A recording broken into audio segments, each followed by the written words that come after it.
Good morning everyone.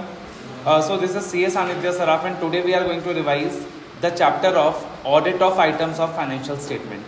तो again अपन अगर इस पर्टिकुलर चैप्टर की बात करें, audit of items of financial statement की बात करें, तो इस चैप्टर का अच्छा खासा वेटेज होता है एग्जाम में और लगभग 16 मार्क्स तक का वेटेज इस पर्टिकुलर चैप्टर का रहता है। इस पर्टिकुलर चैप्टर को क्रैक करने के लिए what I will be doing is कि हर आइटम के अंदर क्या क्या कॉमन पॉइंट्स हो सकते हैं, मैं सबसे पहले आपको दिखाऊंगा कि आपको कुछ भी एजर्शन चेक करना रहेगा तो कौन से कॉमन पॉइंट्स है जो अपन अप्लाई कर सकते हैं। उसके अलावा लॉ का एप्लीकेशन भी यहाँ यूज़ होने वाला है, अकाउंट्स का एप्लीकेशन, शेड्यूल 3 का एप्लीकेशन भी यूज़ होने वाला है, कहीं कहीं इनकम टैक्स एक्ट का एप्लीकेशन भी यूज़ होएगा और अगेन आपको अपना थोड़ा कॉमन सेंस भी यूज़ करना पड़ेगा for cracking this particular chapter. ठीक है, तो इस पार्टिकुलर चैप्टर में अपन इस पार्टिकुलर रिवीजन के अंदर what we are going to do is अपन सारे असर्शंस के मोटा मोटी जो भी इंपॉर्टेंट चीज़ें हैं वो रिवाइज करने वाले हैं एक्सक्लूडिंग द डिस्क्लोजर्स पार्ट। तो देखिएगा अगर असर्शंस की बात करें तो सबसे पहले अकाउंट बैलेंसेस को लेकर 5 असर्शंस थे जो अपने को वेरीफाई करने होते थे। एक था कंप्लीटनेस, एक था एग्जिस्टेंस, एक था वैल्यूएशन, एक था राइट्स ऑब्लिगेशंस, एक था प्रेजेंटेशन डिस्क्लोजर। अगर क्लास ऑफ ट्रांजैक्शंस की बात करें तो कंप्लीटनेस सेम रहेगा वहाँ पे, एग्जिस्टेंस इतना सूटेबल नहीं लगता तो एग्जिस्टेंस की जगह वहाँ ऑकरेंस हो जाता है, that we have to verify. Account balances में जो वैल्यूएशन था वो वहाँ मेजरमेंट बन जाता है and presentation disclosure remains the same, rights obligation बोल के कुछ नहीं होता। आप देखिएगा एक पार्टिकुलर टेक्निक है जिसको बोलते हैं कट ऑफ प्रोसीजर्स, जो 5 असर्शंस में अपन यूज़ करते हैं, purchase, sales, inventory, debtors, creditors. तो ये जो 5 असर्शंस हैं, purchase, sales, inventory, debtors, creditors, अगर इनके कंप्लीटनेस को वेरीफाई करने के लिए आपसे सवाल पूछा जाएगा या फिर इनफैक्ट इनके एग्जिस्टेंस में भी कभी कभी आप कट ऑफ प्रोसीजर्स का जिक्र कर सकते हो। तो कट ऑफ प्रोसीजर्स की अगर बात करें तो कट ऑफ प्रोसीजर्स में ऑडिटर 4 चीज़ें चेक करता है।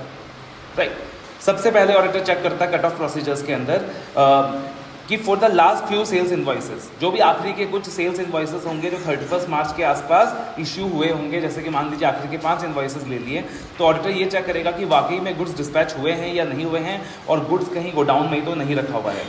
उसके बाद अगला पॉइंट ऑडिटर चेक करेगा कि जो भी माल डिस्पैच हुआ है वाकई में उनका इन्वॉइस भी इशू हुआ है कि नहीं, अकाउंटिंग भी है कि नहीं भी। तो ये जो 2 पॉइंट्स हो गए ये पार्टिकुलरली अपने सेल्स और डेटर्स के लिए हो गए। उसके बाद ऑडिटर चेक करेगा आखिरी के 2 पॉइंट्स में कि आखिरी के जो फ्यू परचेजेज हैं विद इन 31 मार्च उसका गुड्स रिसीव भी हुआ है कि नहीं हुआ या फिर ट्रांजिट में तो नहीं है, और अगर गुड्स रिसीव हुआ है तो उसकी अकाउंटिंग हुई है या नहीं हुई है। तो पार्टिकुलरली ये 4 चीज़ें ऑडिटर कट ऑफ प्रोसीजर्स में चेक करेगा। पहले जो 2 पॉइंट्स थे सेल्स इनवॉइस वाले, डिस्पैच वाले, वो सेल्स एंड डेटर्स के केस में अपन लिख देंगे। आखिरी के जो 2 पॉइंट्स हैं वो अपन परचेज या क्रेडिटर्स के केस में लिख देंगे और इन्वेंट्री में तो कॉमनली चारों ही यूज़ हो सकता है। उसके बाद अगर बात करें अपन देन पार्टिकुलरली सबसे इंपॉर्टेंट असर्शन जो अपने को वेरीफाई करना रहता है दैट इज कंप्लीटनेस।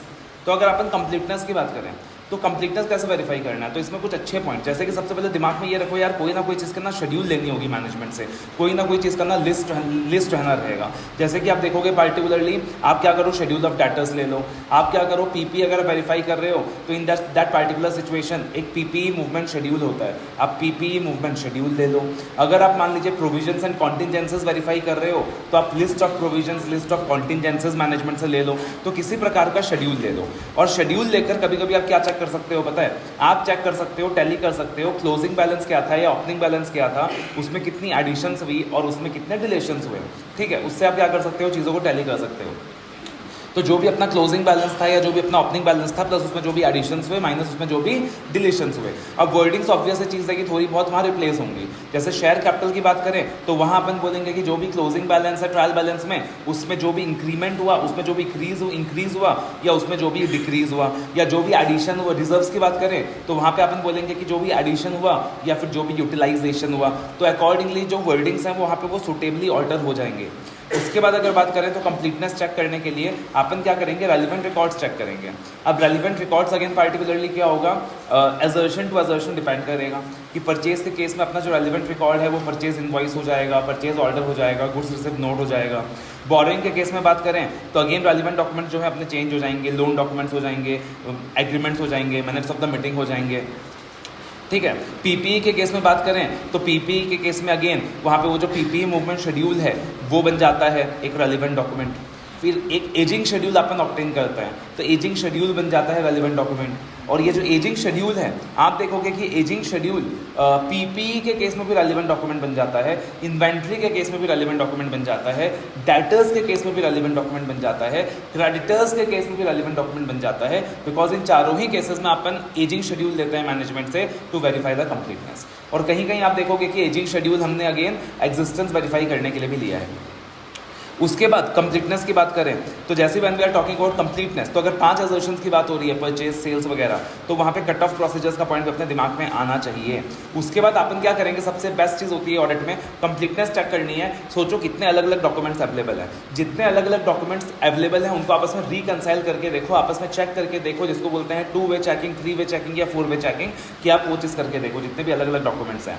फिर पार्टिकुलरली अगर अपन बात करें इनकम स्टेटमेंट्स की, तो जितने भी इनकम स्टेटमेंट्स वाले आइटम्स हैं या फिर अपना इन्वेंट्री, इनमें आप लगाते हो एनालिटिकल प्रोसीजर्स। एनालिटिकल प्रोसीजर्स भी आप परफॉर्म करते हो टू चेक द कंप्लीटनेस, और एनालिटिकल प्रोसीजर्स में मेनली वही अपना रिजनेबलनेस टेस्ट और कंपैरिजंस, वो चीज़ें आ जाती हैं, रेशियो एनालिसिस, वो चीज़ें आ जाती हैं। और फिर आप क्या करते हो सर, 31 मार्च अकाउंटिंग पीरियड के बाद के या ऑडिट पीरियड के बाद के ट्रांजेक्शन से कभी कभी वेरीफाई करते हो टू एंश्योर कि यार ये जो ऑडिट पीरियड के बाद वाले ट्रांजेक्शन हैं, अकाउंटिंग पीरियड के बाद वाले ट्रांजेक्शन हैं, ये कहीं पिछले साल के तो नहीं है जो एंटिटी ने रिकॉर्ड नहीं किया था, टू वेरीफाई द कंप्लीटनेस। तो इसके लिए आप बोलते हो कि सब्सिक्वेंट टेस्टिंग भी करनी है, सब्सिक्वेंट टेस्टिंग भी करनी है। और कुछ समझ ना आए तो वहाँ पे इंटरनल कंट्रोल्स चेक करेंगे सर, WR चेक करेंगे, WR लेंगे, रिटन रिप्रेजेंटेशन लेंगे, वो तो अपने कॉमन पॉइंट्स हो गए। एक चीज़ और याद रखिएगा, जो बातें अपन ने कंप्लीटनेस के लिए लिखी हैं उनमें से ही काफ़ी बातें कितनी बार एग्जिस्टेंस और वैल्यूएशन के लिए भी कॉमन आपको देखने को मिल जाएगा, बिकॉज सेम असर्शन मल्टीपल चीज़ों को चेक करने के काम आ सकता है। ठीक है, उसके बाद अगर बात करें एग्जिस्टेंस, तो अगेन जैसे कि आई टोल्ड यू, कंप्लीटनेस में भी लिखा गया काफ़ी पॉइंट्स एग्जिस्टेंस को चेक करने के लिए भी काम आ सकता है। जैसे कि जो एजिंग शेड्यूल अपन ने लिया था, तो वो चीज़ भी एग्जिस्टेंस को चेक करने के लिए क्या आ सकती है सर, काम आ सकती है। कभी कभी कट ऑफ प्रोसीजर्स भी एग्जिस्टेंस को चेक करने के लिए काम आ जाता है। उसके अलावा अगर बात करें तो एग्जिस्टेंस के केस में एक बहुत इंपॉर्टेंट चीज़ आती है, वो है एक्सटर्नल कंफर्मेशन। जहाँ भी आप एक्सटर्नल कंफर्मेशन ले सकते हो तो वहाँ पे आप एक्सटर्नल कंफर्मेशन ले लीजिए। इन्वेंट्री के बारे में आपको कंफर्मेशन लेना है तो ऐसे 501 लगेगा, और इन्वेंट्री के अलावा बाकी चीज़ों के बारे में एक्सटर्नल कंफर्मेशन लेना है तो ऐसे 505 लगेगा, तो आप कंफर्मेशन ले लीजिए। और कंफर्मेशन की जब बात करोगे तो ऐसा नहीं कि सिर्फ वर्ड लिख के छोड़ दिया एक्सटर्नल कंफर्मेशन, आप बताइए, थोड़ा एक्सप्लेन कीजिए कि कौन सा असर्शन के बारे में कंफर्मेशन लेना है, मैनेजमेंट का कंसेंट लेना है, फिर कंफर्मेशन रिक्वेस्ट सेंड करना है, मैनेजमेंट कंफर्मेशन नहीं देने देता तो ऑल्टरनेटिव प्रोसीजर्स करनी है, तो वो सारी चीज़ें। उसके बाद अगर बात करें तो रेलिवेंट डॉक्यूमेंट्स चेक करने हैं सर, वो यहाँ भी आ जाएंगे। उसके बाद डेटर्स में, क्रेडिटर्स में, सेल में, परचेज में एग्जिस्टेंस चेक करने के लिए एक बहुत अच्छा पॉइंट आता है कि आप ये देखो कि यार एक इनवॉइस 2 बार तो इशू नहीं हो रहा, एक इनवॉइस 2 बार तो इशू नहीं हो रहा, या परचेज के केस में कहीं एक इनवॉइस आप 2 बार तो बुक नहीं कर रहे हैं, बिकॉज दैट इज समथिंग जो सीधा सीधी एग्जिस्टेंस को क्या करेगा, अफेक्ट करने वाला है। और फिर रेलिवेंट डॉक्यूमेंट्स के अंदर वही अपने जितने अलग अलग डॉक्यूमेंट्स हैं वो सारे आ जाएंगे। उसके बाद अगर बात करें तो ऑकरेंस, तो ऑकरेंस के लिए बेसिक बातें होती हैं कि यार आप ऑकरेंस में क्या चेक करोगे सर, ऑकरेंस के लिए क्या चेक करोगे, तो ऑकरेंस के लिए यार थोड़ा सा दिमाग लगाओगे कि हुआ था नहीं हुआ था, डॉक्यूमेंट्री एविडेंसेस, जितने डॉक्यूमेंट्री एविडेंसेस हो सकते हैं सारे डॉक्यूमेंट्री एविडेंसेस लोगे। एक्सटर्नल कंफर्मेशन ले सकते हो, यहाँ पे भी ऑथराइजेशन चेक कर सकते हो कि भाई जो भी लेयर ऑफ अथॉरिटी है, जो भी मैट्रिक्स ऑफ अथॉरिटी है, उसने उस चीज़ को ऑथराइज किया था या नहीं किया था, that is something you can check. फिर वैल्यूएशंस की बात करें, वैल्यूएशंस चेक करना है अपने को, तो वैल्यूएशन में अपन सबसे पहले चेक करते हैं कि एज पर एफआरएफ है कि नहीं है। अब FRF obviously situation to situation depend करेगा। फॉर एग्जांपल इन्वेंट्री के लिए एफआरएफ AS2 है, प्रॉपर्टी प्लांट इक्विपमेंट के लिए एफआरएफ AS10 है, इनटेंजिबल एसेट के लिए एफआरएफ AS26 है, फॉरेन एक्सचेंज करेंसी के लिए एफआरएफ AS11 है।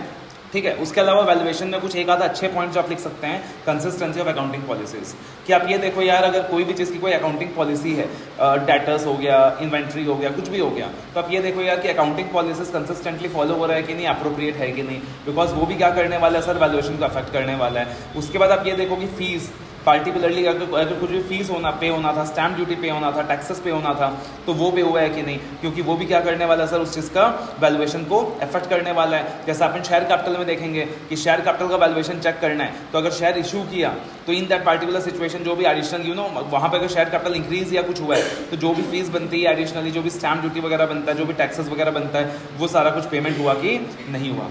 तो ये सारी चीज़ें अपने वैल्यूएशन को लेकर हो गई। और उसके बाद आता है राइट्स ऑब्लिगेशंस। तो राइट्स ऑब्लिगेशंस की बात करें, चेक करनी है सर, तो अपने को क्या चेक करने पड़ेंगे, जो भी रेलिवेंट डॉक्यूमेंट्स हैं। जैसे कि मान लीजिए मैंने प्रॉपर्टी बेची तो सेल डीड हो गया, कन्वेंस डीड हो गया, मेरा कोई इमूवेबल प्रॉपर्टी है तो टाइटल डीड हो गया, या फिर मेरे कुछ गुड्स वगैरह हैं तो इनवॉइसेस वगैरह हो गए, तो वो सारा कुछ मेरे को चेक करना है। फिर से मैं चेक करूंगा यार स्टैम्प ड्यूटी टैक्सेस वगैरह का पेमेंट हुआ है क्या, क्योंकि स्टैम्प ड्यूटी टैक्सेस वगैरह का पेमेंट हुआ रहेगा तो वो भी कहीं ना कहीं एग्जिस्टेंस, वो भी क्या कहीं ना कहीं ओनरशिप का सबूत देगा। फिर अगर अपन बात करें तो रजिस्टर ऑफ चार्जेस, ये बहुत अच्छा पॉइंट है कि कंपनी ने किसी भी एसेट के अगेंस्ट अगर कोई चार्ज क्रिएट किया है आरओसी के पास, तो सेक्शन 77 बोलता है कि आरओसी के पास रजिस्टर में जाके उस चीज़ को इंटीमेट रजिस्टर कराना होता है। तो अगर उस चीज़ की रजिस्ट्री हुई हुई है रजिस्ट्रार में, तो इसका मतलब है सिंपल सी चीज़ है कि वो भी क्या है, अपना एक ओनरशिप का सबूत है। और अगर कंपनी कहती है कि अरे यार टाइटल डीड तो अपना थर्ड पार्टी के पास है, मेरे पास तो नहीं है, तो थर्ड पार्टी से कंफर्मेशन ले लीजिए, तो ये सारा कुछ राइट्स ऑब्लिगेशन चेक करने के लिए क्या आता है, यहाँ पे काम आता है। और फिर है प्रेजेंटेशन डिस्क्लोजर, जिसके अंदर पूरी की पूरी शेड्यूल 3 की बातें होती हैं। उसके बाद अगर अपन अपने मेजर आइटम्स की बात करें, तो जैसे कि आइटम 1 होता है शेयर कैपिटल। अब शेयर कैपिटल में इंस्टीट्यूट ने क्या किया, सबसे पहले एग्जिस्टेंस, कंप्लीटनेस, वैल्यूएशन, तीनों को चेक करने के पॉइंट्स एक साथ दे दिए। ठीक है, अब यहाँ पे अपने को क्या क्या देखना है सर, सिंपल सी चीज़ है, मैंने आपको जो टेक्निक सिखाया था अभी तो audit procedures to verify existence, completeness, valuation. तो अपने को क्या करना है सर, अपने को टैली करना है। अपने को क्या करना है सर, अपने को टैली करना है। अब इसमें अपन कोई शेड्यूल तो क्या ही ऑब्टेन करेंगे मैनेजमेंट से, तो कोई चीज़ का ऐसा शेड्यूल तो मिलेगा नहीं अपने को, तो अपन इसमें क्या करेंगे, अपन इन्फॉर्मेशन ले लेंगे, जो भी इन्फॉर्मेशन है आप समझ लो, जो भी इन्फॉर्मेशन है, जो भी लिस्ट है शेयर कैपिटल के बारे में वो ले लेंगे, और जो भी अपना क्लोजिंग बैलेंस है उसको एडिशंस और डिलीशन से कंपेयर करना होता है। तो यहाँ पे अपन क्या करेंगे, जो भी अपना ऑथराइज कैपिटल है, इशूड कैपिटल है, पेड अप शेयर कैपिटल है, अगेन उसको अपन टैली करेंगे with the previous year audited financial statement. और अपन क्या देखेंगे कि यार साल में इन कैपिटल में कुछ इंक्रीज हुआ था क्या, साल भर में इन कैपिटल में कुछ डिक्रीज हुआ था क्या। अगर मैनेजमेंट कहता है कि नहीं नहीं नहीं नहीं, साल भर में हमारा जो ऑथराइज कैपिटल है, इशूड कैपिटल है, पेड अप शेयर कैपिटल है, इनमें तो कोई चेंज नहीं हुआ था सर, तो हम मैनेजमेंट की बात कैसे माने। तो कंप्लीटनेस चेक करने के लिए यहाँ पे हम क्या करेंगे, कंपनी सेक्रेटरी से रिटन रिप्रेजेंटेशन ले लेंगे। और अगर यहाँ पे कैपिटल में चेंजेस हुए थे तो अपन ये देखेंगे कि जो भी पेड अप शेयर कैपिटल है वो ऑथराइज शेयर कैपिटल से कम ही है ना। और अगर कैपिटल इंक्रीज या डिक्रीज हुआ है तो अपने को पता है लॉ के अंदर की स्पेशल रिजोल्यूशन वहाँ पे पास करना होता है या ऑर्डिनरी रिजोल्यूशन पास करना रहता है, तो अपन क्या करेंगे, certified copy of resolution obtain करेंगे जो भी कंपनी ने पास किया है। अगर कंपनी ने शेयर कैपिटल इंक्रीज किया है तो अपन ये भी देखेंगे कि जो भी स्टैम्प ड्यूटी वगैरह का पेमेंट करना था, जो भी फीस वगैरह का पेमेंट एमसीए को जाना था, वो सारा चला गया है कि नहीं चला गया है। एंड येस, अगर शेयर कैपिटल में ऑल्टरेशन हुआ है तो वी नो वेरी वेल कि कंपनीज एक्ट में देयर इज अ रिक्वायरमेंट कि अगर शेयर कैपिटल का ऑल्टरेशन होता है तो आरओसी को इंटीमेट करना होता है। तो अपन चेक करेंगे आरओसी को इंटीमेट किया कि नहीं किया। और देखो भैया, शेयर कैपिटल एक ऐसी चीज़ है जिसमें कंपनीज एक्ट की रिक्वायरमेंट्स लगती हैं। तो अगर मान लीजिए कंपनी ने फ्रेश इशू किया है तो अपन चेक करेंगे कि कंपनीज एक्ट के रिक्वायरमेंट्स कंप्लाई हुए कि नहीं हुए, कंपनी ने रिटर्न ऑफ अलॉटमेंट आरओसी को फाइल किया कि नहीं किया, कंपनी ने मिनिमम सब्सक्रिप्शन की रिक्वायरमेंट फुलफिल की कि नहीं की, कंपनी ने पैसा सेपरेट बैंक अकाउंट में डाला कि नहीं डाला। अब देखो जी, कंपनी शेयर इशू कर रही है, शेयर कैपिटल की बातें हो रही है, तो कंपनी यहाँ पे शेयर प्रीमियम में भी इशू कर सकती है, डिस्काउंट में भी इशू कर सकती है। तो कंपनी अगर शेयर प्रीमियम में इशू करती है तो सेक्शन 52 लगता है, कंपनी अगर शेयर डिस्काउंट में इशू करती है सेक्शन 53 लगता है। ठीक है, अब लॉ बोलता है पार्टिकुलरली कि कंपनी अगर शेयर प्रीमियम में इशू करती है तो सेक्शन 52 लगता है। और सेक्शन 52 के जो लॉ के कंडीशंस है वो आपको पता है कि देयर आर सर्टेन रेस्ट्रिक्शंस कि सिक्योरिटी प्रीमियम अकाउंट कहाँ कहाँ यूज़ होगा। ठीक है जी, जैसे वहाँ दिया हुआ है कि बोनस शेयर में यूज़ होगा, बाईबैक में यूज़ होगा, कमीशन ऑन शेयर्स डिबेंचर्स में यूज़ होगा, प्रीमियम फॉर रिडम्पशन में यूज़ होगा, प्रिलिमिनरी एक्सपेंसेस पे करने में यूज़ होगा। सेक्शन 53 बोलता है कंपनी डिस्काउंट में अगर शेयर इशू करे तो, बट दैट इज वॉइड, वो चीज़ अलाउड नहीं है, वो चीज़ अलाउड नहीं है। कंपनी पार्टिकुलरली डिस्काउंट में शेयर इशू नहीं कर सकती, उसका एक एक्सेप्शन दिया हुआ है। उसका एक एक्सेप्शन दिया हुआ है कि अगर कोई रिजोल्यूशन प्लान वगैरह के तहत, अगर कोई रिजोल्यूशन प्लान वगैरह के तहत कंपनी अपने डिबेंचर्स को शेयर्स में कन्वर्ट कर रही है और उसकी वजह से वो डिस्काउंट में इश्यू हो रहा है तो वो अलाउड है। और इसका एक एक्सेप्शन होता है section 54, that is sweat equity share की कंपनी क्या कर रही है, स्वैट इक्विटी शेयर इशू कर रही है। तो कंपनी स्वैट इक्विटी शेयर किसको इशू करती है, अपने एग्जिस्टिंग एम्प्लॉयज, अपने एग्जिस्टिंग डायरेक्टर्स को इशू करती है, डिस्काउंट में इशू करती है फॉर ऑल द खून पसीना जो उन्होंने कंपनी के लिए बहाया है, क्योंकि वो अल्टीमेटली कंपनी को क्या प्रोवाइड कर रहे हैं, एक इंटेलेक्चुअल प्रॉपर्टी राइट प्रोवाइड कर रहे हैं। अब लॉ के अंदर इसकी कंडीशंस दी हुई है कि कंपनी अगर क्या कर रही है, स्वैट इक्विटी शेयर अपने एम्प्लॉयज़ को इशू कर रही है, तो लॉ में इसके कंडीशंस दिए हुए हैं कि एक तो स्पेशल रिजोल्यूशन पास करना रहता है और सेबी गाइडलाइंस को फॉलो करना रहता है। और उसके बाद अपन बात करें तो reduction of share capital section 66। तो reduction of share capital section 66 में अपन क्या देखेंगे, तो भाई लॉ की रिक्वायरमेंट्स क्या क्या हैं इसको लेकर। लॉ की रिक्वायरमेंट्स है, लॉ में सबसे पहले लिखा हुआ है सेक्शन 66 में, कंपनी ने अगर डिपॉजिट्स के रीपेमेंट में डिफॉल्ट किया है तो कंपनी वहां पे अपना शेयर कैपिटल रिड्यूस नहीं कर सकता। दूसरा लिखा गया कि कंपनी को सबसे पहले आर्टिकल्स ऑर्डर करने होंगे। तीसरा लिखा गया कि कंपनी को मालिकों का यानी कि मेंबर्स का अप्रूवल लेना होगा जनरल मीटिंग में बाई पासिंग स्पेशल रेजोल्यूशन। अगला लिखा गया कि भैया शेयर कैपिटल रिड्यूस होने की बात हो रही है तो सिर्फ मालिकों का अप्रूवल लेके काम कैसे चलेगा, आपको NCLT national company law tribunal का भी ऑर्डर लेना पड़ेगा, अप्रूवल लेना पड़ेगा। आपने एनसीएलटी का भी अप्रूवल ले लिया तो आपको क्या करना पड़ेगा, एसआर की जो कॉपी है और एनसीएलटी ऑर्डर की जो कॉपी है आपको आरओसी को फाइल करनी होगी।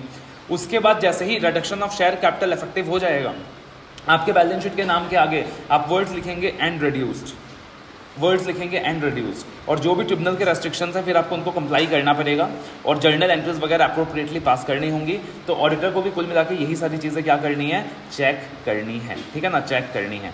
तो ऑडिटर्स को भी कुल मिला के यही सारी चीज़ें चेक करनी है। प्रेजेंटेशन डिस्क्लोजर में इसमें एक इंपॉर्टेंट पॉइंट जरूर आता है कि अगर पार्टिकुलरली कोई भी शेयर होल्डर 5% से ज़्यादा शेयर होल्ड करता है तो उसके बारे में अलग से डिस्क्लोज करना रहता है।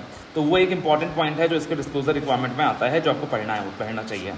उसके बाद अगर बात करें तो आइटम 2 अपना रिजर्व्स एंड सरप्लस। तो देखो यार, सबसे पहले उन्होंने क्या किया, प्रोविजंस क्या होते हैं, रिजर्व्स क्या होते हैं, उनके पास डिफरेंसेस क्या हैं, ये सारा कुछ कहानी दे दिया। तो दैट इज समथिंग की लॉ वाला पार्ट है अपना। उसके बाद अपने ऑडिट प्रोसीजर्स क्या हैं to verify existence, completeness, valuation. तो भैया अपने को क्या करना है, वापस से अपने को वो टैली करना होता है ना, वो ओपनिंग बैलेंस को एडिशन से डिलीशन से। तो यहाँ पे क्या होएगा, यहाँ पे एडिशन तो होएगा बट डिलीशन नहीं बोलते अपन। अगर पी&एल बैलेंस से चीज़ें माइनस होती हैं तो उसको बोलते हैं यूटिलाइजेशन, कि पी&एल बैलेंस से कुछ यूटिलाइज हो रहा है। तो अपन क्या करेंगे, सबसे पहले टैली करेंगे opening balance of reserves and surplus to previous year audited financial statement, और अगर कुछ भी एडिशन या यूटिलाइजेशन हो रहा है पी&एल अकाउंट में तो उस चीज़ का अपन मूवमेंट ट्रेस करेंगे। फिर तुम सोच के देखो कि यार क्या चीज़ें पे हो सकती हैं पी&एल बैलेंस से या रिजर्व से। डिविडेंड पे हो सकता है, तो अगर डिविडेंड पे हो रहा है तो कंपनी चेक करेगा बोर्ड रिजोल्यूशन पास हुआ कि नहीं हुआ। अगर कंपनी ने शेयर इशू करा है, प्रीमियम में इशू करा है, तो ऑडिटर चेक करेगा सेक्शन 52 की रिक्वायरमेंट्स कंप्लाई हुई कि नहीं हुई। तो ये तो था एकदम छोटा सा माइनर सा एरिया। उसके बाद आता है आइटम 3 दैट इज बोरोइंग्स। अब अगर बोरोइंग्स की बात करें सर, तो before starting with the assertion of borrowings आपको पता होना चाहिए कि कंपनी लॉ के कुछ रिक्वायरमेंट्स हैं जो बोरोइंग्स के ऊपर लगती हैं। देयर आर सर्टेन लिमिट्स कि यार अगर इतने लिमिट तक कंपनी बोरोइंग्स लेगा तो बोर्ड ऑफ डायरेक्टर्स के अप्रूवल से काम चल जाएगा। But beyond a certain limit जाकर अगर कंपनी बोरोइंग्स लेगा तो वहाँ मेंबर्स का अप्रूवल चाहिए होता है, ठीक है। सेक्शन 180 एक सेक्शन है कंपनीज एक्ट का जिसमें दिया गया है कि कब मेंबर्स का अप्रूवल चाहिए होता है। अब बोरोइंग के केस में अपन कैसे वेरीफाई करेंगे एग्जिस्टेंस, कैसे वेरीफाई करेंगे कंप्लीटनेस, ये सारी चीज़ें अलग अलग दी हुई है। तो याद रखिएगा borrowing is a very very important area. तो बोरोइंग के केस में सबसे पहले वेरीफाई करना है एग्जिस्टेंस। ओ जी, बोरोइंग का एग्जिस्टेंस वेरीफाई करना है। कैसे पता करें, सबसे पहले इंडिपेंडेंट कंफर्मेशन लेना है 505, इंडिपेंडेंट कंफर्मेशन लेना है 505, एक्सटर्नल कंफर्मेशन लेना है 505। और क्या करेंगे सर, एग्जिस्टेंस में क्या करते थे, रेलिवेंट डॉक्यूमेंट चेक करते थे। तो यहाँ रेलिवेंट डॉक्यूमेंट्स कौन से हो सकते हैं सर बोरोइंग्स के केस में, आपको मैंने बताया था सर, लोन डॉक्यूमेंट्स हो सकते हैं, डिबेंचर्स होल्डर्स के साथ अगर बातें हो रही है तो ट्रस्ट डीड हो सकता है, फिर मिनट्स ऑफ द मीटिंग हो सकती हैं। तो ये सारी चीज़ें हो सकती हैं, ठीक है ना, ये सारी चीज़ें हो सकती हैं। फिर अगर बोरोइंग्स का कंपनी ने रिपेमेंट किया होगा तो डिस्चार्ज लेटर भी लिया होगा, तो डिस्चार्ज लेटर भी एक रेलिवेंट डॉक्यूमेंट हो सकता है। और फाइनली क्या करिए सर, पॉइंट्स का पिटारा अपना खत्म हो गया तो WR के पॉइंट्स लिख दीजिए, that obtain WR that liabilities represent a valid claim as per SF 580। उसके बाद audit procedures to verify completeness verify करनी है जी। कंप्लीटनेस के लिए क्या बोला था, सबसे पहले दिमाग में आना चाहिए शेड्यूल लेंगे या लिस्ट लेंगे। तो यार रिजर्व्स एंड कैपिटल में, रिजर्व्स एंड सरप्लस में और शेयर कैपिटल में तो कोई शेड्यूल लेना पॉसिबल नहीं हो पा रहा था। बट यहाँ एक बहुत इंपॉर्टेंट शेड्यूल है जो आप ले सकते हो, schedule of short term and long term borrowings, जो आप मैनेजमेंट से ले सकते हो। और शेड्यूल देख के आपको पता चल जाएगा कितना क्लोजिंग बैलेंस है, कितने न्यू डेब्ट्स लिए हैं, कितने का रिपेमेंट हुआ है। तो अब आप क्या करोगे, उनको चेक करोगे, ठीक है जी। अब आपको क्या पता लगाना है सर, कितने न्यू डेब्ट्स लिए हैं, कितने रिपे किए हैं। अब न्यू डेब्ट्स लिए हैं कि नहीं लिए हैं वो देखने के लिए क्या करोगे, मिनट्स ऑफ द मीटिंग देख लोगे। वो देखने के लिए क्या कर लोगे, मिनट्स ऑफ द मीटिंग देख लोगे, ठीक है जी। और क्या कर लोगे, सब्सिक्वेंट ट्रांजैक्शंस की चेकिंग कर लोगे। एक पॉइंट आपको बताया था सब्सिक्वेंट ट्रांजैक्शंस की, ऑडिट रिपोर्ट के बाद के जो ट्रांजैक्शंस हैं वो भी क्या करना है, अपने को चेक करना है। क्योंकि हो सकता है ना कि पार्टिकुलरली जो अपना अकाउंटिंग पीरियड था उसके बाद कंपनी कुछ पेमेंट्स कर रही है, तो वो पेमेंट्स किस चीज़ का, बेसिकली पिछले साल का है। तो वहाँ से अपन क्या कर सकते हैं, बोरोइंग्स के बारे में पता लगा सकते हैं। उसके बाद अगर बात करें तो वैल्यूएशन की चेकिंग कैसे करेंगे सर। तो वैल्यूएशन की अगर बात करें, अच्छा वैल्यूएशन के कॉमन पॉइंट्स में एक चीज़ अपना बताना रह गया था। जब भी वैल्यूएशन की बात होती है ये सोचना कि फॉरेन करेंसी इन्वॉल्व है क्या। अगर फॉरेन करेंसी इन्वॉल्व है तो वहाँ AS11 का रिक्वायरमेंट लगता है कि जो भी क्लोजिंग रेट है उसको कन्वर्ट, जो भी क्लोजिंग एक्सचेंज रेट है उसके हिसाब से कन्वर्जन करना होता है और फिर वैल्यूएशन निकालनी होती है। तो यहाँ भी हो सकता है सर कि अगर अपन बोरोइंग की बात करें तो हो सकता है अपन ने जिससे पैसे लिए हैं वो फिरंगी है, तो फिरंगी है तो भाई डॉलर्स में पे करने होंगे, तो वहाँ पे फॉरेन करेंसी लोन का पॉइंट लग जाएगा। तो आप चेक कीजिए क्लोजिंग एक्सचेंज रेट जो भी यूज़ हुआ है कि accordingly that closing exchange rate is use for conversion और नॉट एज पर AS11। फिर सर वैल्यूएशन को क्या इफेक्ट करेगा सर, वैल्यूएशन को क्या इफेक्ट करेगा सर, तो अगर बात करें वैल्यूएशन के लिए अपने को क्या चेक करना पड़ेगा सर, अपने को देखना रहेगा वैल्यूएशन के लिए कि यार लोन का रिपेमेंट कब हुआ है, कैसे हुआ है, क्या हुआ है, कितने इंटरेस्ट की पेमेंट हुई है। तो अपन क्या करेंगे, अमोर्टाइजेशन शेड्यूल चेक ले लेंगे मैनेजमेंट से, और अपन क्या करेंगे इंटरेस्ट का पेमेंट वगैरह सही तरीके से पे हुआ है कि नहीं वो चीज़ अपन क्या कर लेंगे, चेक कर लेंगे। अकाउंटिंग पॉलिसीज वाला पॉइंट बताया था मैंने, तो examine appropriateness of accounting policies वो सारा कुछ यहाँ पे आ जाएगा। तो मोटा मोटी रूप में बोरिंग्स के ये इंपॉर्टेंट प्रोसीजर्स हैं। अदर ऑडिट प्रोसीजर्स करके भी एक एरिया दिया है इंस्टीट्यूट ने कि आप और क्या क्या चीज़ें चेक करोगे, तो आप कंप्लायंस देखोगे, कारों के हिसाब से रिपोर्ट करोगे, याद है ना कारों के हिसाब से क्लॉज 9 में रिपोर्ट करते हैं, फिर उसके बाद एग्जामिन करोगे कंप्लायंसेस विद सेक्शन 180, 185, 186।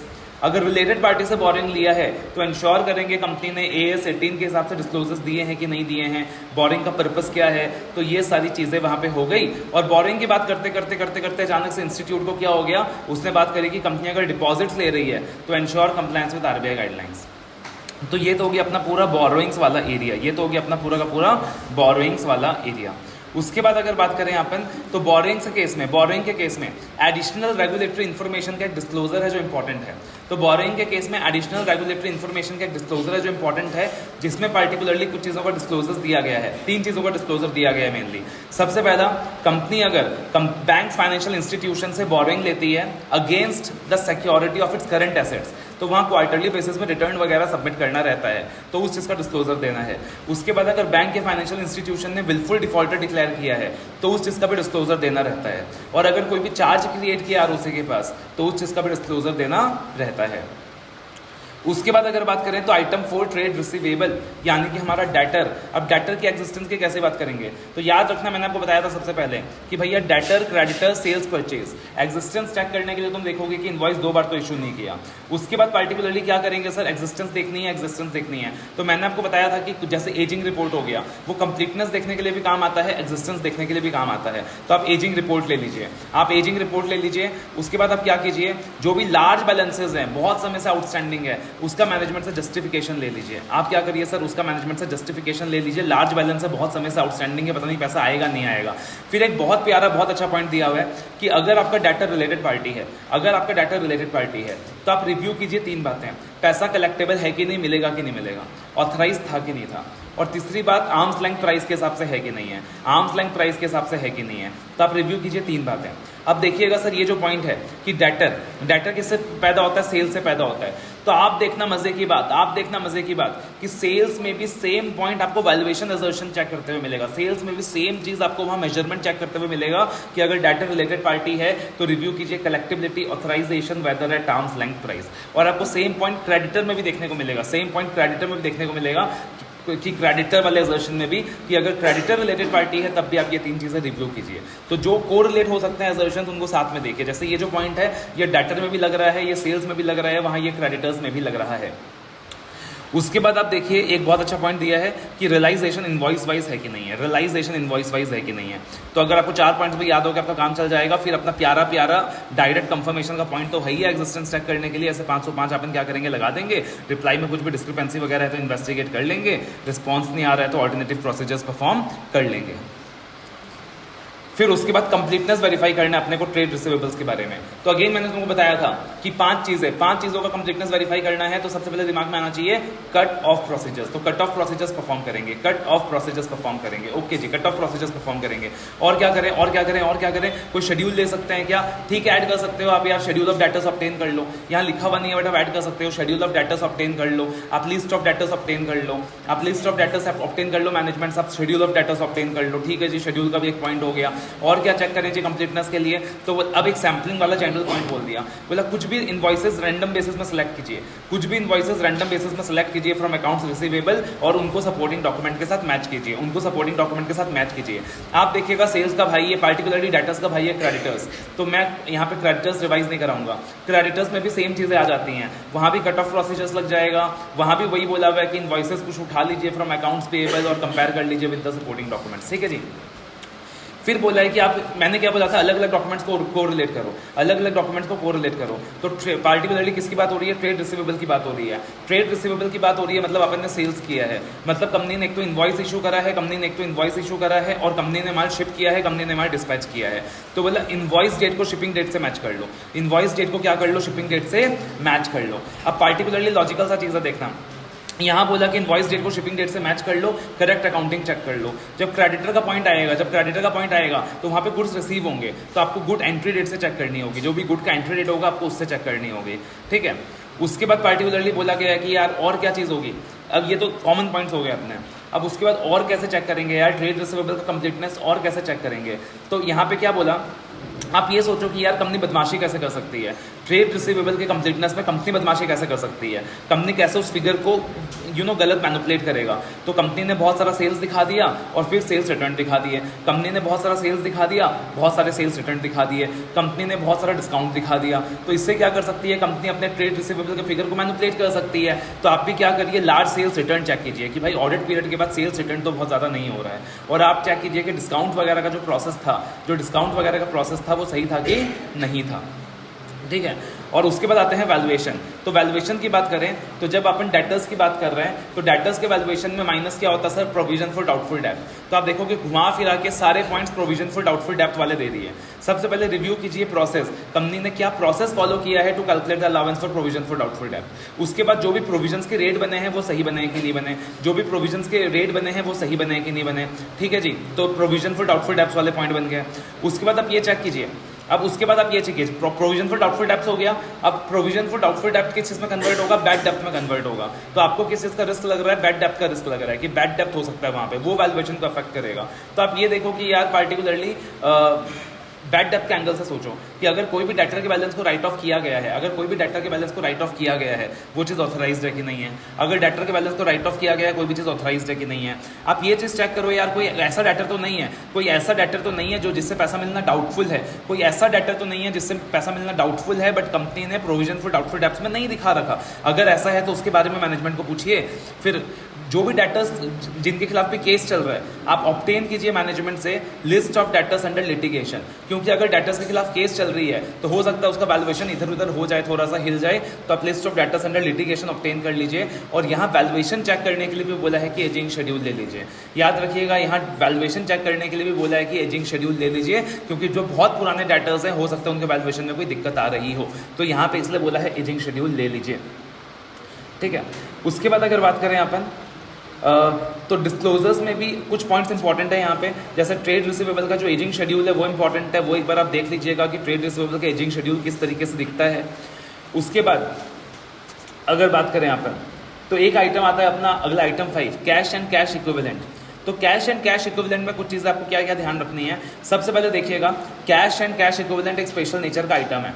अब इसके लिए ना इंस्टीट्यूट ने फिर से एग्जिस्टेंस, कंप्लीटनेस, वैल्यूएशन के लिए अलग अलग पॉइंट्स नहीं बनाए, तीनों के लिए कंसोलिडेट कर दिया। तो बोला सबसे पहले कैश एंड कैश इक्विवेलेंट एक स्पेशल नेचर का आइटम है और इसके बारे में आपको एविडेंस लेने के लिए आपको क्या करना चाहिए, कैश काउंटिंग करनी चाहिए और कैशियर के सामने करनी चाहिए। और अगर मल्टीपल लोग इन्वॉल्व हैं कैश में तो सबको साइमल्टेनियसली बुला के करनी चाहिए और आपको सरप्राइज टेस्ट करना चाहिए। अब याद रखिएगा, कैश एंड कैश इक्विवेलेंट में कुछ स्पेशल कंपोनेंट्स होते हैं। पहला स्पेशल कंपोनेंट होता है बैंक बैलेंस, और बैंक बैलेंस के अंदर आता है sir current account, FD account, current account, FD account, OD account, EEFC account, escrow account. तो बैंक बैलेंस के अंदर ये सारी चीज़ें आ सकती हैं क्लाइंट का। तो क्या करना है अपने को, 100 एक्सटर्नल कंफर्मेशन लेना है from banks to confirm the balances lying in this account, that FD account, OD account, EEFC account, escrow account। EEFC account क्या होता है सर कि जब अपन एक्सपोर्ट करते हैं तो अपना फॉरेन करेंसी जो आता है उसको अपन EEFC अकाउंट में रखते हैं। उसके बाद क्या बोला IOU, एक क्लैरिफिकेशन दिया बेसिकली स्पेशल कंपोनेंट्स के अंदर। बोला IOU जो है ना वो एक ट्रेड रिसीवेबल है, वो कैश इक्विवेलेंट नहीं है।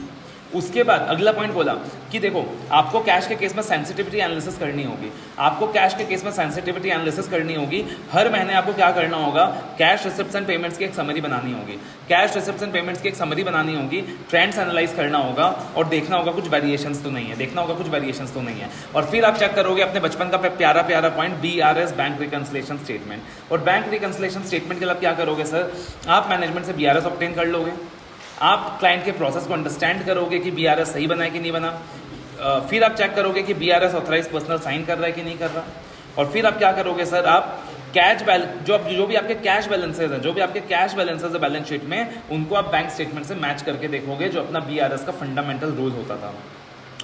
और फिर वैल्यूएशन के अंदर एक पॉइंट एडिशनल दिया है, वैल्यूएशन के लिए बोला है कैश इक्विवेलेंट का कि ऑडिटर साहब ऊपर लिखे गए जितने आइटम्स हैं वो तो आप चेक करोगे ही करोगे, ऊपर लिखे गए जितने प्रोसीजर्स हैं वो तो आप परफॉर्म करोगे ही करोगे।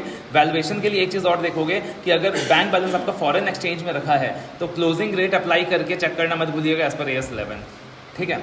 तो ये होगी अपना कैश एंड कैश इक्विवेलेंट, ठीक। उसके बाद अगर बात करें यहाँ पर तो इन्वेंट्री, अगेन अपना जो एक इंपॉर्टेंट एरिया बनता है दैट इज इन्वेंट्री। तो इन्वेंट्री के अंदर अगेन अपन बात करें तो इन्वेंट्री के केस में अपने को क्या वेरीफाई करना है, किस चीज़ का एविडेंस लेना है, एग्जिस्टेंस का एविडेंस लेना है।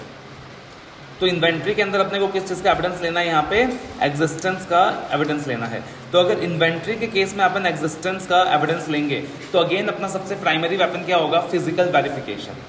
कि अगर अपने को वहाँ पे एग्जिस्टेंस का वेरिफिकेशन लेना है तो अपने को क्या करना पड़ेगा, फिजिकल वेरिफिकेशन अटेंड करना होगा।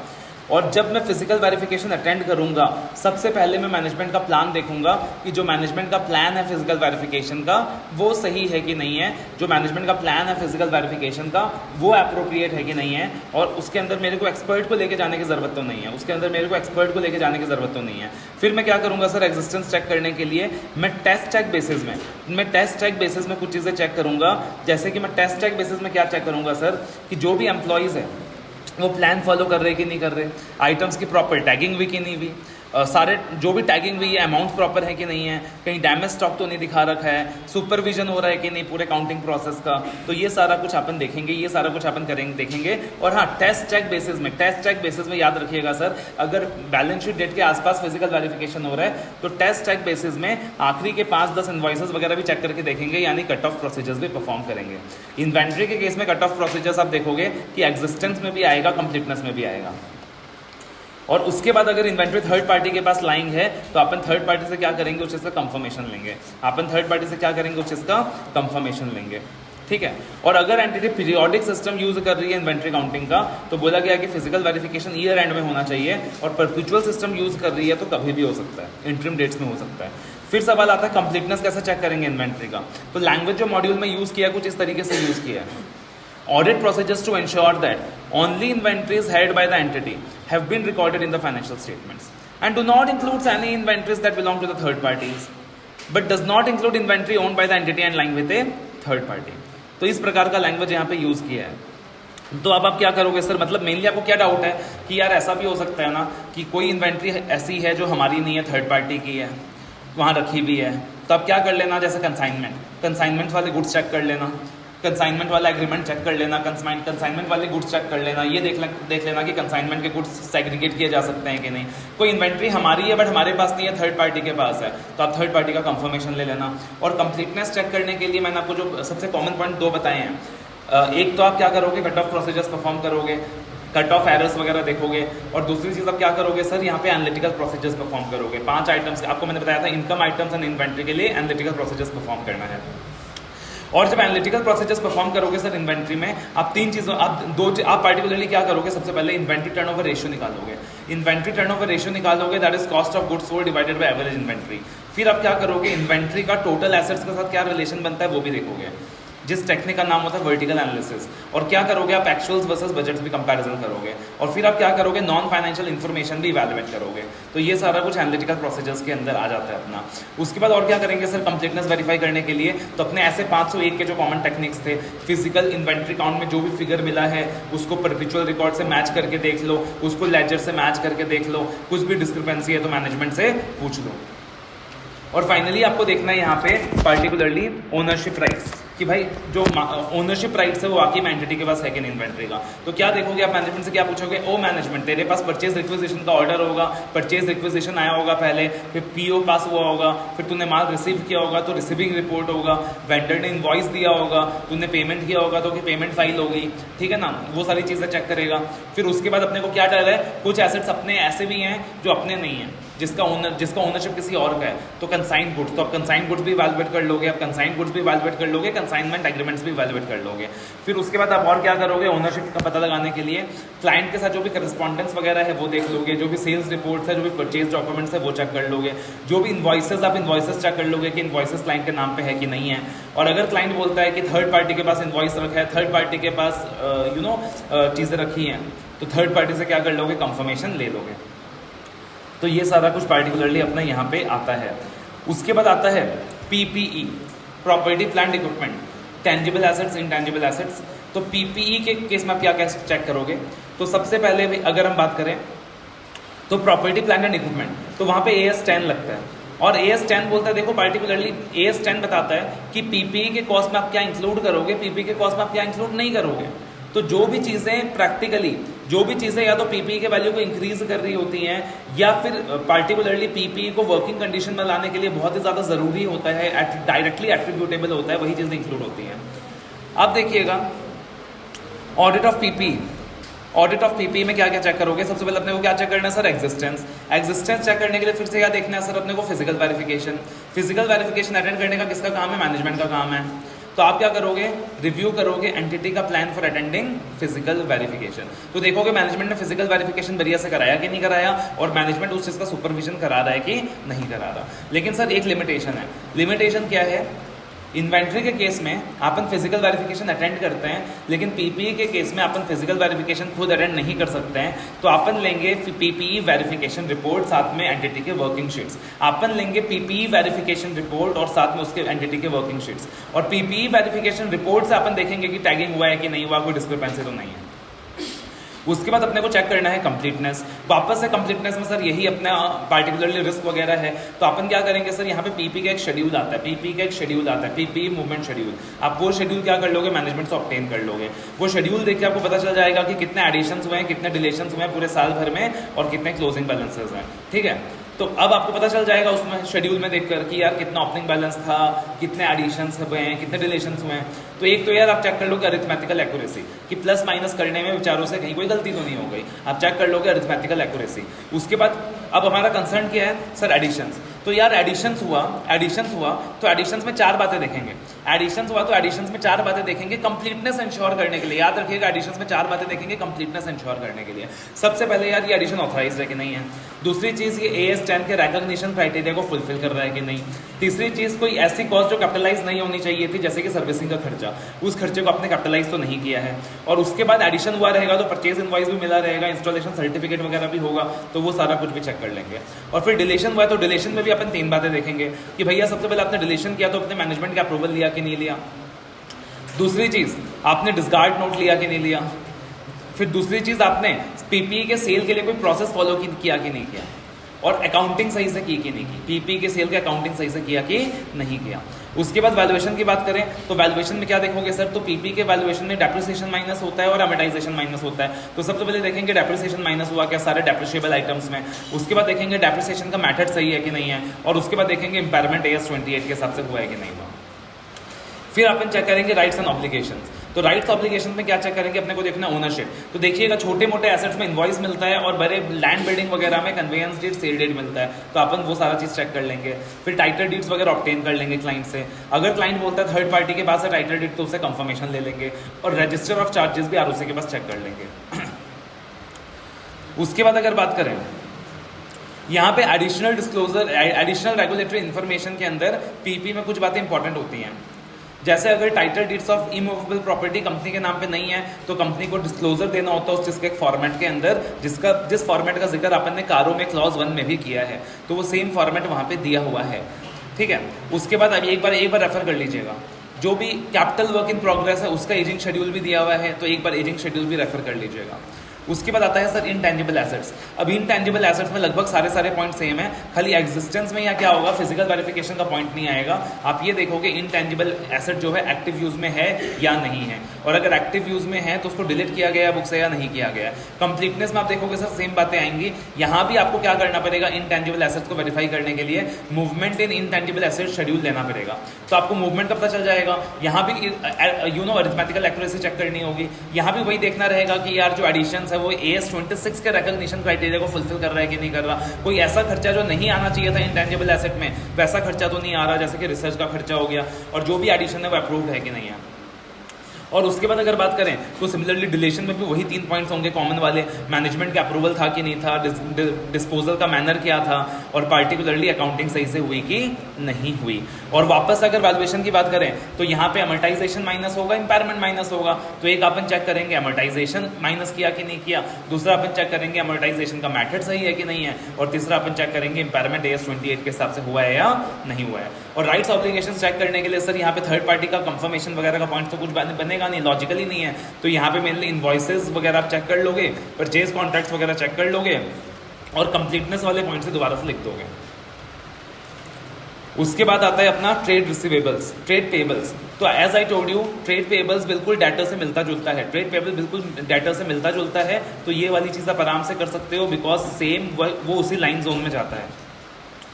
उसके बाद अगर बात करें अपन ट्रेड पेबल्स के बाद, तो फिर से आता है लोन्स एडवांसेस। लोन्स एडवांसेस भी अपना एकदम करंट लाइन जोन में जाता है। लोन्स एडवांसेस भी अपना current line same similar zone में जाता है। तो वहाँ भी आपको एज सच को ज़्यादा डिफरेंसेस देखने को नहीं मिलेगा।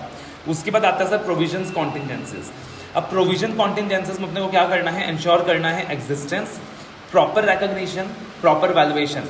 प्रॉपर रिकॉग्निशन मतलब कंप्लीटनेस। तो अपन क्या करेंगे सर, मैनेजमेंट से प्रोविजंस की लिस्ट लेंगे। अपन क्या करेंगे, मैनेजमेंट से प्रोविजंस की लिस्ट लेंगे। अब देखो सर, प्रोविजंस एक ऐसी चीज़ है जहाँ पे अपना एक्सपर्टाइज है नहीं, तो अपन ये वेरीफाई करेंगे कि अपने को एक्सपर्ट की ज़रूरत है कि नहीं है। फिर अगर एक्सपर्ट की ज़रूरत है, क्योंकि अपने को वेरीफाई करना होता है ना बेसिस ऑफ प्रोविजन, तो अपने को basically basis of provision check करना है। तो हमने क्या चेक किया, बेसिस ऑफ प्रोविजन चेक किया। लेकिन बेसिस ऑफ प्रोविजन चेक करने के लिए, क्योंकि वो अपने एक्सपर्टाइज का एरिया नहीं है, तो अपन सोच रहे हैं कि यार एक्सपर्ट को लेके आए कि नहीं लेके आए। अब एक्सपर्ट को लेके आ गए तो अपन सोच रहे हैं कि यार एक्सपर्ट को लेके अगर आ ही गए हैं तो ऐसे 500 भी लगाना पड़ेगा, और एक्सपर्ट के काम को क्या करना पड़ेगा, इवैल्यूएट भी करना रहेगा। और यहाँ पे सबसे इंपॉर्टेंट चीज़ ये है कि सर आप कस्टमर्स के साथ जो भी एग्रीमेंट वगैरह है उसको चेक कर लीजिए। जैसे मैंने आईफोन से जब मोबाइल परचेज करा, तो मैंने आईफोन से उनका एक एप्पल केयर प्लान परचेज करा। तो एक तरीके से वो क्या हो गया, एप्पल के लिए कॉन्टिजेंसी हो गई कि मेरा फ़ोन खराब हो गया तो उनको फ्री में रिप्लेस करके देना पड़ेगा। तो कंपनीज क्या करती हैं, अपने कस्टमर्स के साथ कॉन्ट्रैक्ट एंटर करती हैं। तो जो भी कॉन्ट्रैक्ट वगैरह एंटर किया है वो सारी चीज़ें क्या करनी होंगी सर, चेक करनी होंगी। तो प्रोविजंस वगैरह में ये सारा कुछ आ गया। और प्रोविजंस के अंदर भी जो एडिशनल रेगुलेटरी इन्फॉर्मेशन का डिस्क्लोजर पार्ट है, वहाँ एक इंपॉर्टेंट चीज़ आती है सर, डिस्क्लोजर ऑफ बेनामी प्रॉपर्टी। कि अगर कोई भी प्रीसीडिंग कंपनी के अगेंस्ट चल रहा है फॉर होल्डिंग एनी बेनामी प्रॉपर्टी, तो उसका डिस्क्लोजर कंपनी को बैलेंस शीट कंपनी को देना रहता है कि यार कौन से साल में बेनामी प्रॉपर्टी खरीदी थी, कितना अमाउंट का है, बेनिफिशियल ओनर कौन है, अगर प्रॉपर्टी बुक्स में नहीं है तो क्यों नहीं है, प्रॉपर्टी बुक्स में है तो कहाँ है, कौन सा प्रीसीडिंग पेंडिंग है, ये सारी चीज़ें। उसके अलावा एडिशनल रेगुलेटरी इन्फॉर्मेशन में दिया हुआ है कंपनी को कुछ रेशियोज के बारे में भी क्या करना पड़ेगा, डिस्क्लोजर देना होगा। जैसे कि करंट रेशियो हो गया, डेप्थ इक्विटी रेशियो हो गया, नेट प्रॉफिट रेशियो हो गया, return on capital employed ratio हो गया। तो बहुत सारे रेशियोज दिए हैं, एक बार आप रीड कर लोगे। अब इंपॉर्टेंट क्या है सर, खाली एग्जाम में क्वेश्चन भी पूछता है वो आपसे कि खाली रेशियो का डिस्क्लोजर देने से काम नहीं चलेगा सर, आपको न्यूमरेटर और डिनोमिनेटर को भी क्या करना पड़ेगा, समझाना पड़ेगा। और कोई भी रेशियो में अगर 25% से ज़्यादा का चेंज है in comparison to the previous year, तो उसके बारे में भी क्या करना पड़ेगा सर, आपको बताना पड़ेगा। उसके बाद आते हैं अपने सेल्स के अंदर। तो सर अगर सेल्स की बात करें तो भाई सिंपल सी चीज़ है, अपने को चेक करना है सबसे पहले सेल्स का ऑकरेंस कि यार सेल्स ऑकर हुआ है, सेल्स हुआ भी है कि नहीं हुआ। whether the recorded sales represent goods shipped और services perform during the year. तो सबसे पहले आप चेक करोगे सेल्स ऑकर हुआ कि नहीं हुआ। आपके मन में क्या कंसर्न है, रेवेन्यू को ओवरस्टेट तो नहीं किया गया है। तो आप ये देख लोगे कि यार कि एक इनवॉइस 2 बार तो इशू नहीं कर दिया, एक इनवॉइस 2 बार तो इशू नहीं कर दिया। अब सेल्स ऑकर हुआ है कि नहीं, यानी इनवॉइस में कस्टमर का नाम लिखा होगा, तो थोड़े मोड़े कस्टमर से कंफर्मेशन लेके देख लेंगे सचमुच सेल्स हुई है कि नहीं हुई है, उनकी जर्नल एंट्रीज पास कर लेंगे और ये देख लेंगे कि जो भी गुड्स का शिपमेंट वगैरह हुआ है, उसमें क्लाइंट का कंसेंट है कि नहीं है, जो भी गुड्स का शिपमेंट वगैरह हुआ है उसमें क्लाइंट का कंसेंट है कि नहीं है। और कंपनी ने कहीं अनअर्न्ड रेवेन्यू को एज रेवेन्यू तो नहीं दिखा दिया, अनअर्न्ड रेवेन्यू को रेवेन्यू तो नहीं दिखा दिया, कोई भी अनसर्टेनिटी तो नहीं है रेवेन्यू के कलेक्शन के बारे में, कोई भी सब्सटेंशियल अनसर्टेनिटी तो नहीं है रेवेन्यू के कलेक्शन के बारे में। फिर क्या करना है अपने को, क्या वेरीफाई कर रहे हैं, सेल्स का ऑकरेंस वेरीफाई कर रहे हैं, तो अपन क्या करेंगे, जर्नल्स भी चेक करेंगे, अपन क्या करेंगे, जर्नल एंट्रीज भी चेक करेंगे। सारे जर्नल एंट्रीज चेक नहीं करते, याद रखिएगा, परचेज के केस में, सेल्स के केस में अपन जो भी अनयूजुअल ट्रांजैक्शंस हुए हैं उसका जर्नल एंट्रीज चेक करते हैं, और जो भी इनवॉइसिंग है उसका सीक्वेंस भी चेक करते हैं, क्योंकि अगर इनवॉइस कोई भी बीच में छूटा हुआ है, कोई भी इनवॉइस बीच में छूटा हुआ है, तो चांसेस है कि वहां पे कोई सेल ट्रांजैक्शन भी ओमिट हुआ है। तो पार्टिकुलरली अपन क्या करेंगे सर, वो चीज चेक करेंगे। तो ये सारा कुछ अपन क्या कर रहे हैं सर, एग्जिस्टेंस चेक करने के लिए कर रहे हैं। अब अपन और क्या करेंगे सर, सुनो, अब अपन क्या करेंगे, सेल्स भी है, सेल्स भी है तो कंपनी हो सकता है सेल्स रिटर्न दिखा दे, कब सेल्स भी है तो हो सकता है कंपनी सेल्स रिटर्न दिखा दे। तो अपन क्या करेंगे, सेल्स रिटर्न टू सेल्स का रेशियो निकालेंगे, सेल्स रिटर्न टू सेल्स का रेशियो निकालेंगे, पिछले साल से कंपेयर करेंगे, सेल्स रिटर्न टू सेल्स का रेशियो निकालेंगे, पिछले साल से कंपेयर करेंगे। ठीक है जी। फिर अब क्या करना है अपने को, कंप्लीटनेस वेरीफाई करना है सेल्स का। तो कंप्लीटनेस के लिए पहला पॉइंट दिमाग में क्या आना चाहिए, कट ऑफ प्रोसीजर्स, परफॉर्म कीजिए कट ऑफ प्रोसीजर्स और पता लगाइए कट ऑफ एरर्स के बारे में, पता लगाइए कट ऑफ एरर्स के बारे में। ठीक है जी। उसके बाद देखना, कंप्लीटनेस वेरीफाई करने के लिए एक पॉइंट आता था सब्सिक्वेंट टेस्टिंग, कंप्लीटनेस वेरीफाई करने के लिए एक पॉइंट आता था सब्सिक्वेंट टेस्टिंग। तो ये देखिए आप, अकाउंटिंग पीरियड के बाद कोई क्रेडिट नोट तो इशू नहीं किया, अकाउंटिंग पीरियड के बाद कोई क्रेडिट नोट तो इशू नहीं किया, आप ये चीज देखिए, ठीक है ना। उसके बाद खाली खाली इनवॉइस इशू करने से क्या होगा, आपको कंप्लीटनेस चेक करनी है, इसलिए आप शिपिंग डॉक्यूमेंट्स भी चेक कीजिए, इसलिए आप शिपिंग डॉक्यूमेंट्स भी चेक कीजिए कि माल शिप हुआ है कि नहीं हुआ है। कंप्लीटनेस चेक करने के लिए आप क्या कीजिए, एनालिटिकल प्रोसीजर्स परफॉर्म कीजिए, इनकम आइटम्स की बातें हो रही हैं, एनालिटिकल प्रोसीजर्स परफॉर्म कीजिए। एनालिटिकल प्रोसीजर्स परफॉर्म करने का मतलब रिजनेबिलिटी टेस्ट कीजिए, सेल्स का जो भी रिजनेबिलिटी टेस्ट होगा जीएसटी के साथ, जीएसटी रिटर्न्स के साथ आप वो कीजिए। और फिर आप पार्टिकुलरली क्या कीजिए, मेजरमेंट, ठीक है ना, फिर आप क्या कीजिए, मेजरमेंट। ठीक है। तो अब मेजरमेंट के अंदर 3 चीजें चेक करनी है।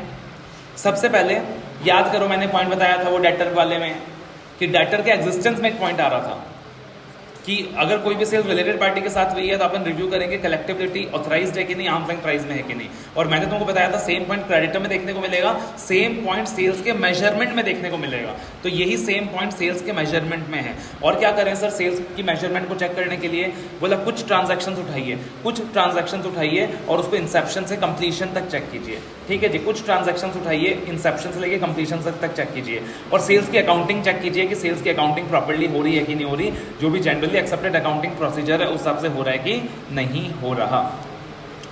उसके बाद देखना, एक छोटा सा एरिया आता है जो अपन ने क्लास में डिस्कस किया भी नहीं था, बिकॉज डिस्कस करने लायक कुछ है नहीं इसमें, अदर इनकम्स। बोला कंपनी के अदर इनकम्स भी तो हो सकते हैं, जैसे इंटरेस्ट इनकम हो गया, डिविडेंड इनकम हो गया, लॉस और gain on sale of investment हो गया। तो इसमें क्या करेंगे, बोला बहुत सिंपल सी चीज है, सोचो सोचो सोचो, इंटरेस्ट इनकम कहाँ से आएगा। अरे सर मैंने एफडी खोला है सर बैंक में, उससे इंटरेस्ट इनकम आ रहा है, मैंने एफडी खोला है सर, मुझे उससे इंटरेस्ट इनकम आ रहा है। ठीक है जी। तो अब मेरे को क्या चेक करना है सर, कंप्लीटनेस वगैरह चेक करना है। तो मैंने एफडी खोला है बैंक में, उससे इंटरेस्ट इनकम आ रहा है, तो तुम क्या चेक करोगे, तो एफडी की लीज ले लोगे, तुम एफडी की लीज ले लोगे, कितना इंटरेस्ट रेट है वो देख लोगे। फिर तुम क्या करोगे, इंटरेस्ट का अरिथमेटिकल एक्यूरेसी देख लोगे कि कैलकुलेशन सही है कि नहीं, इंटरेस्ट का कैलकुलेशन सही है कि नहीं इंटरेस्ट का। फिर तुम क्या करोगे, जो भी आउटस्टैंडिंग इंटरेस्ट है उसके बारे में बैंक से कंफर्मेशन ले लोगे, जो भी आउटस्टैंडिंग इंटरेस्ट है उसके बारे में बैंक से कंफर्मेशन ले लोगे। इंटरेस्ट के ऊपर पार्टिकुलरली अगर बात करें तो फिर इंटरेस्ट के ऊपर टीडीएस वगैरह कटता है, इंटरेस्ट के ऊपर टीडीएस कटता है, टीडीएस जमा होता है, तो वो चेक करने के लिए फॉर्म 26 एएस चेक कर लोगे। यहाँ एक ही पॉइंट अच्छा है कि वो चेक करने के लिए फॉर्म 26 एएस चेक कर लोगे। उसके बाद अगर बात करें परचेजेस, परचेजेस को अपने को क्या करना होता है, वेरीफाई करना होता है। तो परचेजेस में अपन क्या वेरीफाई करेंगे, ऑकरेंस। क्या वेरीफाई करेंगे, ऑकरेंस। तो ऑकरेंस वेरीफाई करना है कि भाई परचेज हुआ था नहीं हुआ था, जो परचेजेस हैं वो जेन्युइन है नहीं है, परचेज कहीं अंडर स्टेटेड तो नहीं है, परचेज कहीं ओवर स्टेटेड तो नहीं है। तो अपना सबसे पहला डाउट क्या है, सबसे पहला रिस्क क्या है कि जिस वेंडर से अपन परचेज कर रहे हैं वो फिक्चर्स तो नहीं है, तो अपन देखेंगे फिक्चर्स वेंडर्स तो नहीं है, और वेंडर का सिलेक्शन प्रोसेस सही है कि नहीं है। फिर ठीक है जी, परचेज का ऑर्डर किया रहेगा तो गुड्स भी आएंगे, तो अपन चेक करेंगे गुड्स फैक्ट्री गेट में रिसीव हुए कि नहीं हुए, गुड्स फैक्ट्री गेट में रिसीव हुए कि नहीं हुए। उसके लिए अपन क्या चेक करेंगे, security gate inward register, because goods का ऑर्डर तो कर दिया सर, परचेज इनवॉइस तो है अपने पास, लेकिन कभी गुड्स की एंट्री हुई नहीं, मतलब अपने को परचेज के ऑकरेंस में डाउट है। फिर अपन देखेंगे क्वालिटी इंस्पेक्शन हुआ कि नहीं हुआ, फिर अपन देखेंगे जीआरएन प्रिपेयर हुआ कि नहीं हुआ, फिर अपन देखेंगे स्टॉक रिकॉर्ड्स अपडेट हुए कि नहीं हुए। तो तो ये सारी चीज़ें अपन चेक करेंगे। और फिर परचेज के ऑडिट को करते वक्त अगर अपने को ऑकरेंस वेरीफाई करना है साहब, तो उसके कुछ स्पेशल कंसिडरेशंस दिए हुए हैं। स्पेशल कंसिडरेशन क्या दिया हुआ है, पहले ये देखो परचेज इनवॉइस ओरिजिनल है कि नहीं है, दूसरा ये देखो परचेज इनवॉइस एक ही बार बुक हुआ है ना, और तीसरा ये देखो कि परचेज इनवॉइस एंटिटी के नाम पे है ना, और चौथा याद करो सेल्स के केस में हमने जीएसटी का पॉइंट डिस्कस किया था, क्योंकि सेल्स की वजह से पे करना पड़ता है जीएसटी, तो सेल्स और जीएसटी का रिजनेबलनेस टेस्ट किया था। अब परचेज से अपन लेंगे इनपुट टैक्स क्रेडिट, तो हम इनपुट टैक्स कॉम्पोनेंट भी देखेंगे, और अगर परचेज रिलेटेड पार्टी से हुआ है, तो याद करो वो रिलेटेड पार्टी वाला पॉइंट डेटर्स में भी होगा, क्रेडिटर्स में भी होगा, परचेज में भी होगा, सेल्स में भी होगा। तो अगर परचेज रिलेटेड पार्टी से हुआ है तो अपन चेक करेंगे वो बीओडी का अप्रूवल है कि नहीं है, आर्म्स लेंथ प्राइस पे है कि नहीं है, रिकवरेबल, वो सारी चीजें। और review journal entries for unusual transactions, और फिर जो सीरियल इनवॉइसिंग का पॉइंट था वो भी लिख सकते हो। फिर अपने को क्या चेक करना है सर, परचेज के केस में कंप्लीटनेस चेक करनी है, मेजरमेंट चेक करनी है। तो इसके लिए 2 पॉइंट मेजरली आएंगे, एक कट ऑफ टेस्ट, एक एनालिटिकल प्रोसीजर्स, और तीसरा अकाउंटिंग ट्रीटमेंट।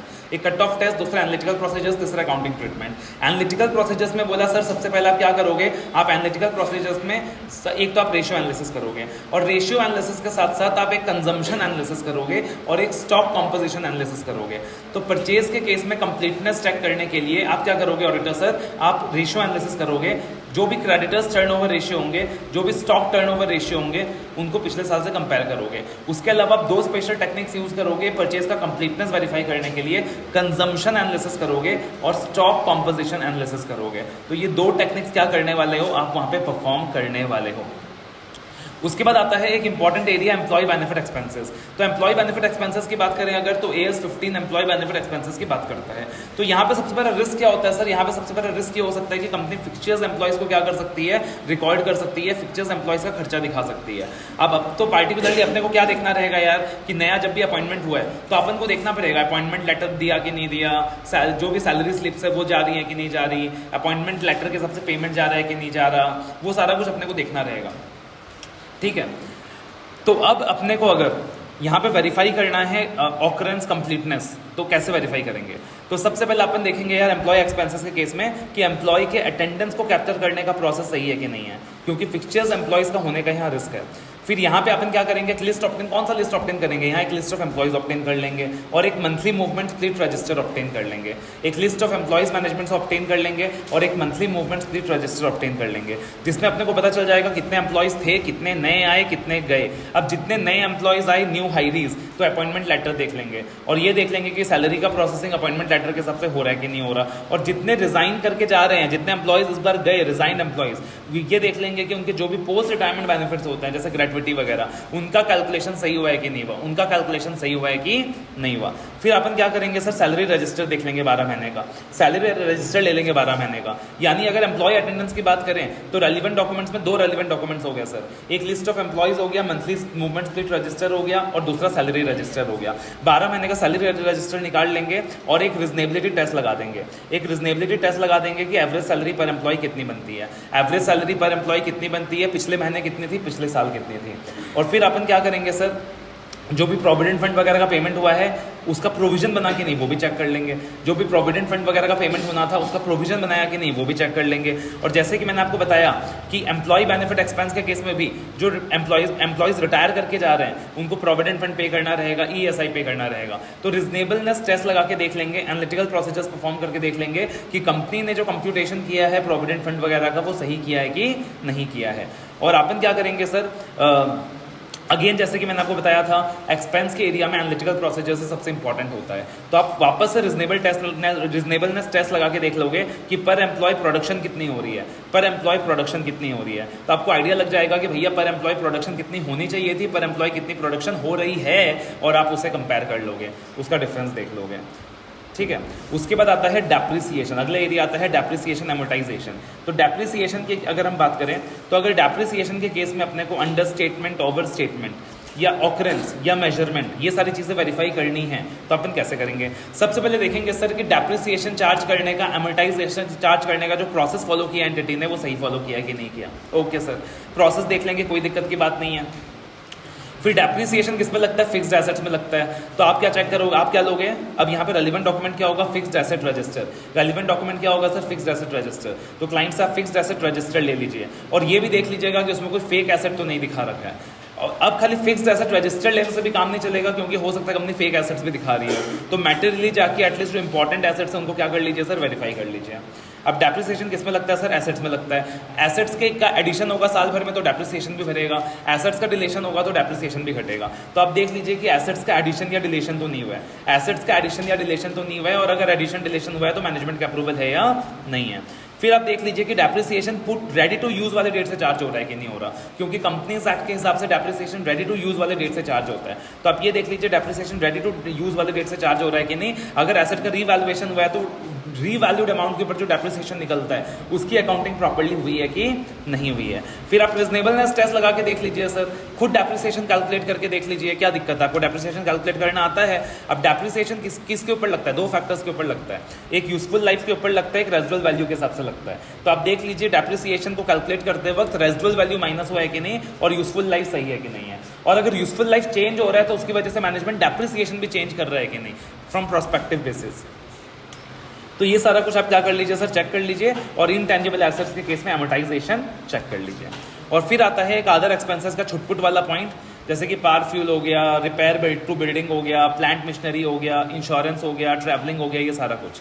तो इसके अंदर जनरल चीज़ें कौन सी चेक करनी होती है सर, कोई भी एक्सपेंडिचर रेवेन्यू होना चाहिए था या कैपिटल होना चाहिए था, प्रीपेड होना चाहिए था, पोस्टपेड होना चाहिए था, सपोर्टिंग डॉक्यूमेंट्स है कि नहीं है, क्लासिफिकेशन सही हुआ कि नहीं हुआ, मैट्रिक्स ऑथोरिटी जो भी मैट्रिक्स ऑफ अथॉरिटी है उस हिसाब से ऑथराइज है कि नहीं है, और पर्सनल एक्सपेंडिचर तो नहीं है, बिजनेस एक्सपेंडिचर ही है ना। ये सारा कुछ आप क्या कर लोगे सर, चेक कर लोगे। अब यहाँ पे इंस्टीट्यूट ने बहुत सारे छोटे छोटे आइटम्स दिए हैं कि रेंट एक्सपेंस को कैसे चेक करेंगे, पावरफुल एक्सपेंस को कैसे चेक करेंगे, इंश्योरेंस एक्सपेंस को कैसे चेक करेंगे, ट्रैवल रिपेयर के खर्चों को कैसे चेक करेंगे। एक सिंपल सा आइडिया बोल रहा हूँ भाई, कोई भी आइटम पूछे ये दो चीज़ दिमाग में ज़रूर रखना, एक मेरे को रेलिवेंट डॉक्यूमेंट देखना है, एक मेरे को रेलिवेंट डॉक्यूमेंट देखना है। क्या करना है, एक मेरे को रेलिवेंट डॉक्यूमेंट देखना है, दूसरा मेरे को एनालिटिकल प्रोसीजर्स लगाने की कोशिश करनी है। एक मेरे को रेलिवेंट डॉक्यूमेंट देखना है, दूसरा मेरे को रेलिवेंट एनालिटिकल प्रोसीजर्स लगाने की कोशिश करनी है, और तीसरा कट ऑफ प्रोसीजर्स। मेरे को ये देखना है पूरे 12 महीने के एक्सपेंस को अकाउंट किया है कि नहीं, पूरे 12 महीने के सेल्स को अकाउंट किया है कि नहीं। तो एक मेरे को कट ऑफ लगाने की कोशिश करनी है कि पूरे 12 महीने के सेल्स को अकाउंट, पूरे 12 महीने के एक्सपेंस को अकाउंट किया है कि नहीं, चाहे वो कोई भी एक्सपेंस हो, चाहे वो रेंट एक्सपेंस हो, चाहे वो ट्रैवल एक्सपेंस हो, चाहे वो पावरफुल एक्सपेंस हो।